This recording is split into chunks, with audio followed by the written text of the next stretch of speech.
Tienes grandes planes, ideas serias, metas que de verdad te importan. Pero llega el momento de empezar y no haces nada. Pasan los días, lo sigues pensando, lo sigues posponiendo. Y acabas creyendo que el problema eres tú, que te falta disciplina, que eres flojo, que quieres mucho, pero haces poco. Pero no, muchas veces no es pereza, es un patrón mental, un ciclo que tu cerebro repite para alejarte de lo que siente como amenaza. Y cuanto más importante es algo para ti, más fácil es caer en ese patrón.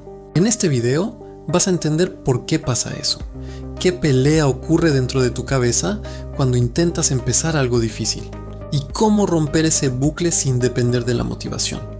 Primero vamos a ver por qué procrastinar no es solo mala gestión del tiempo.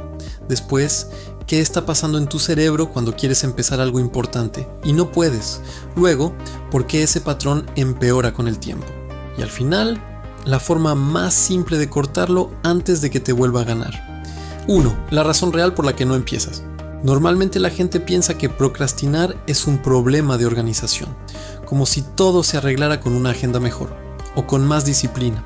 La procrastinación no suele ser un problema de tiempo, suele ser un problema emocional. ¿Qué significa eso? Que cuando piensas en hacer algo importante aparece una emoción incómoda.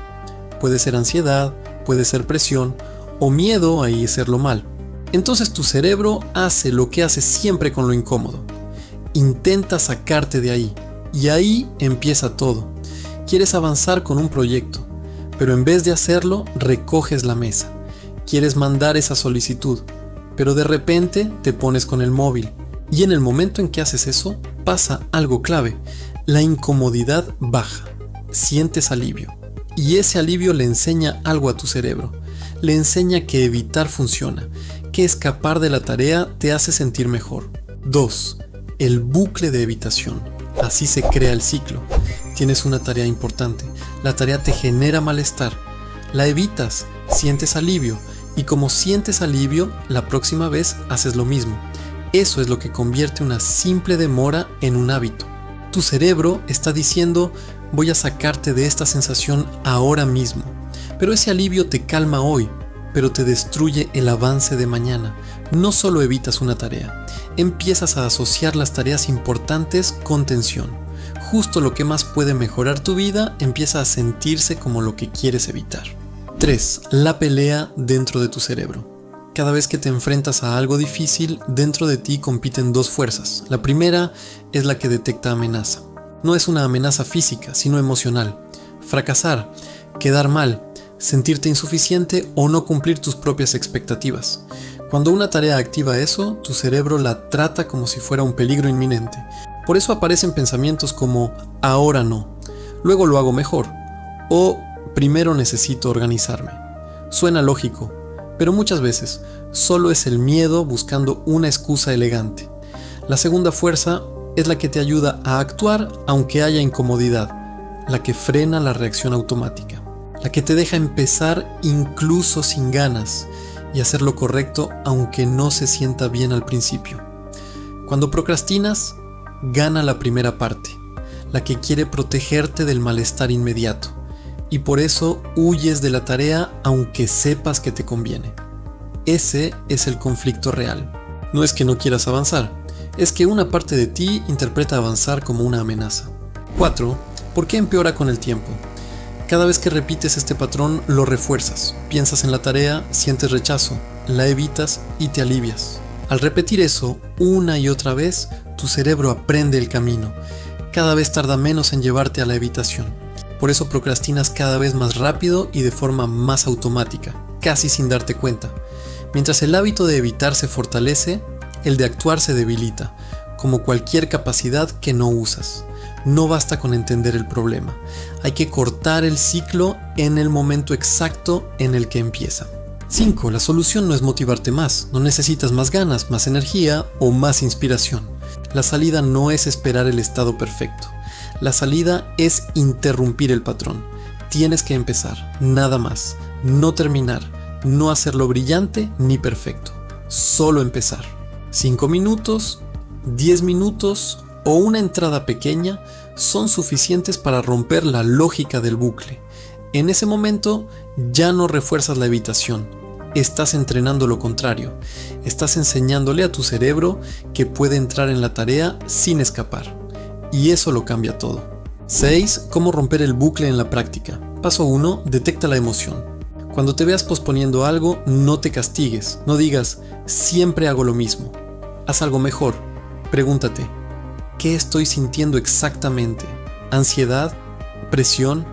¿Miedo a no hacerlo bien? ¿Agobio porque no sé por dónde empezar? Ponle nombre. Porque cuando nombras bien la emoción, dejas de reaccionar de forma automática.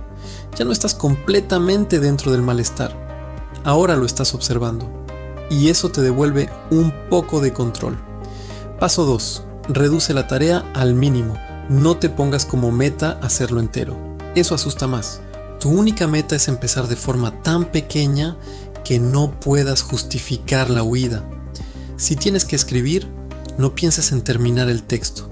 Piensa en abrir el documento y escribir durante 10 minutos. Si tienes que entrenar, no pienses en una rutina completa.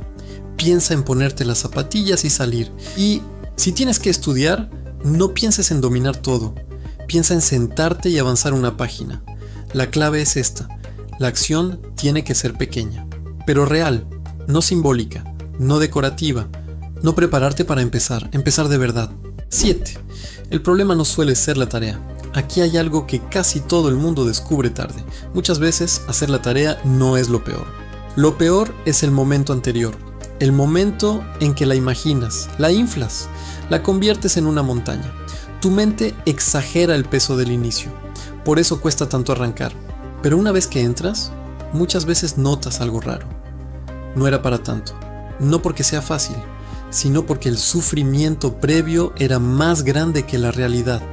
Ese es uno de los grandes engaños de la procrastinación. Te hace sufrir más antes de empezar, de lo que sufrirías si simplemente empezaras. 8. Estudios. Hay estudios que muestran justo ese patrón. Se observó a estudiantes durante varios días antes de una fecha límite importante. Tenían que ir registrando qué hacían, cómo se sentían y cómo vivían la tarea que estaban dejando para después. Lo que apareció fue claro. Cuanto más desagradable, difícil o estresante sentían una tarea, más la posponían. Y la reemplazaban por cosas más llevaderas, más entretenidas, más cómodas. Hasta ahí, nada nuevo. Pero lo interesante fue esto. Al principio, cuando todavía quedaba tiempo, se justificaban.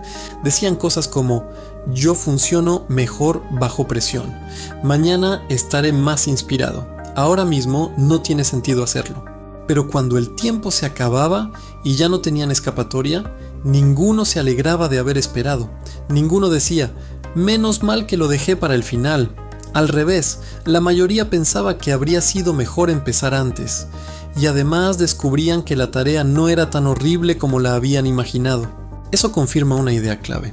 No estás evitando la tarea, estás evitando la emoción que crees que la tarea te va a provocar. Y muchas veces esa predicción está mal. Así funciona todo este patrón.